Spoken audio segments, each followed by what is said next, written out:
मोदी शाह को जिद है हिंदू मुस्लिम कराने की, तो नीतीश तेजस्वी ने भी ठानी है जातिवार जनगणना को मुद्दा बनाने की। नमस्कार, मैं हूं नीरज पटेल और आप देख रहे हैं नेशनल जनमत।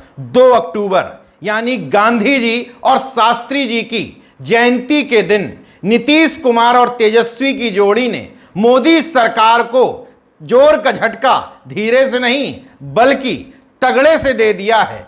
जातिवार सर्वे के आंकड़े जैसे ही सामने आए, मानो बीजेपी प्रवक्ताओं को सांप सूंघ गया हो, मुंह से आवाज नहीं निकल रही है, क्योंकि हिंदू बनाम मुस्लिम की उनकी पसंदीदा पिच नीतीश तेजस्वी की जोड़ी ने नेस्तनाबूद कर दी है। एक तरफ पुरानी पेंशन बहाली को लेकर के पूरे देश से लाखों कर्मचारी दिल्ली पहुंच गए, भले ही दलाल मीडिया ने ना दिखाया हो, लेकिन मोदी सरकार ने उस जन सैलाब को, जन आक्रोश को देखा जरूर है, महसूस जरूर किया है। उनके पास इन सभी समस्याओं का एक ही इलाज है, हिंदू मुस्लिम।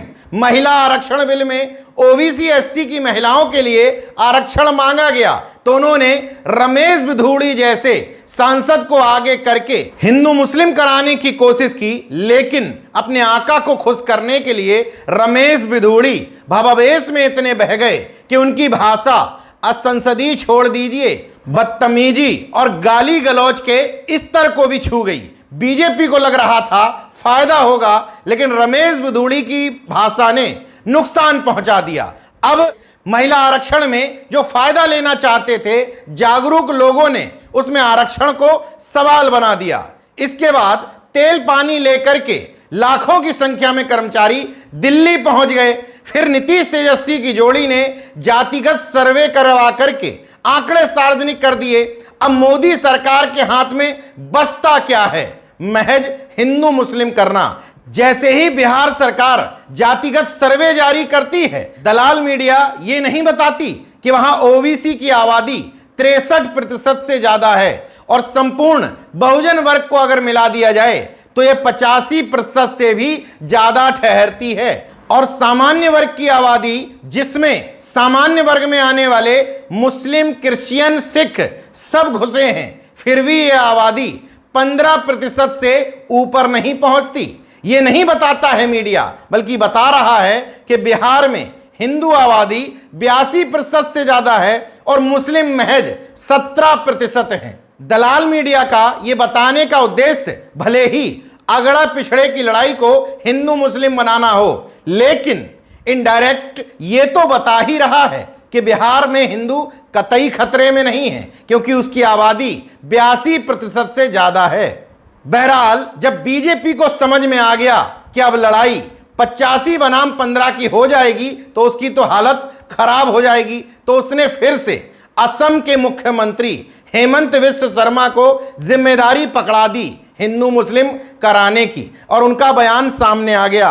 भाजपा को अगले 10 साल तक मियां वोट की जरूरत ही नहीं है। मियां हमको वोट कतई ना दें, लेकिन फिर भी हम जीतते रहेंगे। मियां वोट मतलब मुस्लिमों का वोट। इससे पहले यही नफरती शर्मा यह भी कह चुके थे कि असम में बढ़ती सब्जियों की कीमत का कारण वहां के मियां सब्जी व्यापारी हैं। हालांकि जातिगत सर्वे के आंकड़ों में बीजेपी खुश हो सकती थी कि ओबीसी को ओबीसी से लड़ाया जा सकता है, यह कहते हुए कि तुम्हारा हिस्सा ये तथाकथित कुछ जातियां खा गईं, मगर नीतीश कुमार ये इंतजाम पहले से किए हुए थे। ये ध्यान दीजिएगा, बिहार में ओबीसी 2 भागों में विभक्त है। एक एमबीसी यानी कि मोस्ट बैकवर्ड क्लास, जिसमें नाई, प्रजापति, विश्वकर्मा, चौरसिया, तेली, तमोली जैसी तमाम जातियां आती हैं। इनकी आबादी बिहार में निकली 36.01%। वहीं पिछड़ा, जिसको बीसी कहा जाता है, बैकवर्ड क्लास, इसमें यादव, कुर्मी, कोयरी, रेतिया, शिवहरी, सोनार जैसी अन्य जातियां आती हैं। इनकी आबादी निकली 27.12%। अब बीजेपी ओबीसी में यहां पर झगड़ा करवा सकती थी, मगर नीतीश कुमार पहले से ही एमबीसी यानी कि मोस्ट बैकवर्ड क्लास को 18% रिजर्वेशन दे रहे हैं। इसमें यादव, कुर्मी, कोयरी जैसी जातियां आती हैं, उसको 12% दे रहे हैं। अब बीजेपी यह भी मुद्दा नहीं उठा सकती क्योंकि गेंद नीतीश तेजस्वी के पाले में है। जिस एमबीसी वर्ग की आबादी 36% आ रही है उसको 18% रिजर्वेशन मिल रहा है, जिस बीसी की आबादी 27% आ रही है उसको महज 12% आरक्षण मिल रहा है। दोनों की संख्या मिला दी जाती है तो ओबीसी की संख्या मिलती है 63% से ऊपर और इसको आरक्षण मिल रहा है महज 30%। मतलब अभी इसका आरक्षण बढ़ाया जा सकता है। इसमें एससी वर्ग में भी असंतोष नहीं होगा क्योंकि उसकी संख्या ठहरती है 19.65%, जबकि उसको आरक्षण मिल रहा है 16%। बिहार सरकार महिलाओं को 3% आरक्षण अलग से दे रही थी।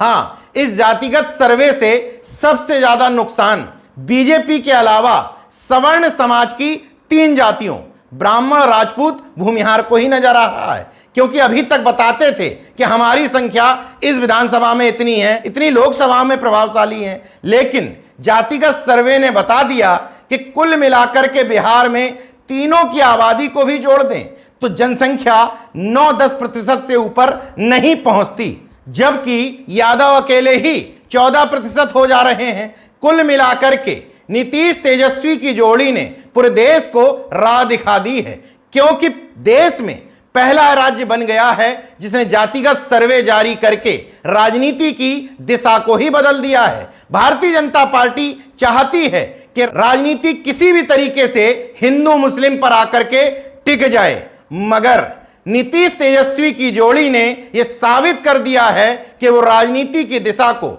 हिंदू मुस्लिम की बजाय अगड़े पिछड़े में कन्वर्ट करके ही रहेंगे। बिहार जनगणना के आंकड़े सार्वजनिक होते ही अखिलेश यादव की भी बाँछें खिल गईं और उन्होंने 85-15 की बात करते हुए लंबा चौड़ा ट्वीट भी कर दिया। बहरहाल जातिगत सर्वे जारी करके नीतीश तेजस्वी की जोड़ी फिलहाल मोदी शाह की जोड़ी पर भारी जरूर नजर आ रही है, लेकिन कदम फूंक फूंक करके रखना होगा। इन आंकड़ों का दूसरे संबंध में दुरुपयोग भी किया जा सकता है। जिन जातियों की संख्या बैकवर्ड और एससी में ज्यादा आई है उनको भी सावधानी बरतनी है, क्योंकि उनके ही जातिवाद को मोहरा बना करके भारतीय जनता पार्टी अन्य जाति के लोगों को अपनी तरफ आकर्षित करते रहे हैं। अब देखना यह होगा ये आंकड़े 2024 की राजनीति को किस हद तक प्रभावित करते हैं। देखते रहिए नेशन जनमत, जागरूक और सजग बने रहिए। जय विज्ञान, जय संविधान, जय लोकतंत्र। धन्यवाद।